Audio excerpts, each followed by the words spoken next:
Hello my friend, welcome back to our reading and spelling class with Miss Anita. I am so happy to have you here today. In today's lesson, we are going to learn something really important. We are going to learn about syllabication patterns. Sounds big, but it's not that big. Syllabication is just a fancy word or a big word to mean how we break words into syllables. Okay? Syllabication patterns. They are patterns how we break words into syllables. Now, what are syllables? Do you remember? At the very beginning of book 6, we learned what syllables are and we practiced breaking words into syllables. But if you don't remember, this is our chance to revisit that information because we really need it before we start syllabicating words. Okay?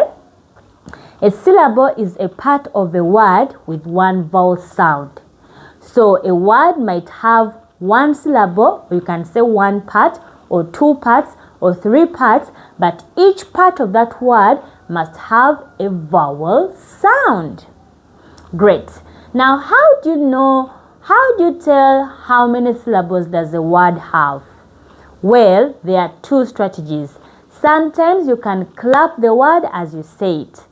Other times you can use whichever strategy is easier for you. You can touch your chin and say the word. Then you count how many.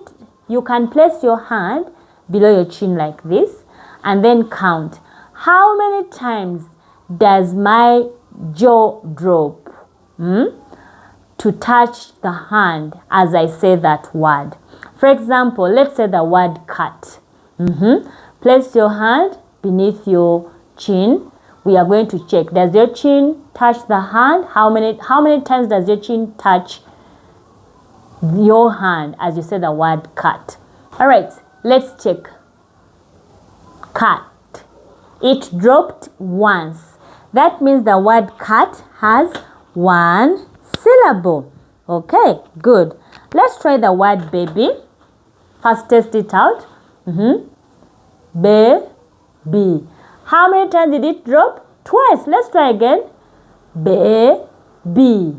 2 times. That means baby is a 2-syllable word. Okay. All right. How about the word banana? Let's check. Ba-na. Oh, do it as you count. Ba-na-na. It dropped 3 times, meaning that banana is a 3-syllable word. It has 3 parts and each part has a vowel sound. We shall see that when we begin to slice the words. Okay, how about the clapping process? Let's say the word cat. Cat. How many times did we clap? Try again. Cat.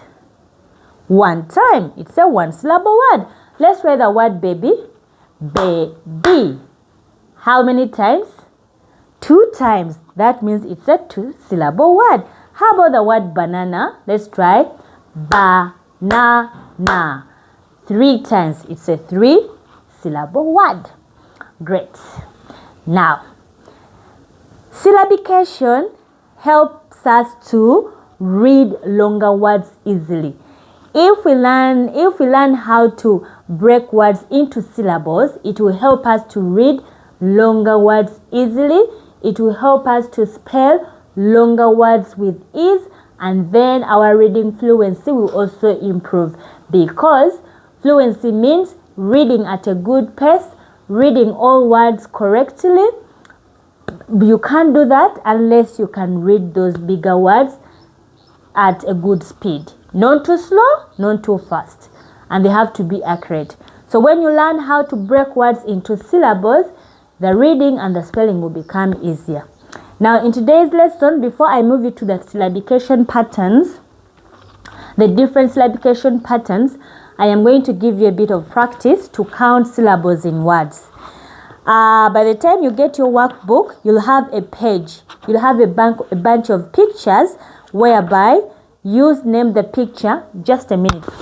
All right. By the time you have your workbook, you are going to have a page like this.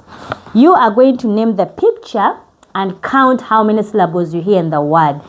Clap it out or place your hand below the jaw and count how many times it drops, or do the clapping. Use the method that is easier for you. Okay, you are going to have a page like this for you to practice counting syllables in words. Okay, all right, pause the video and have a go at your at counting syllables in words. Okay, thanks for learning.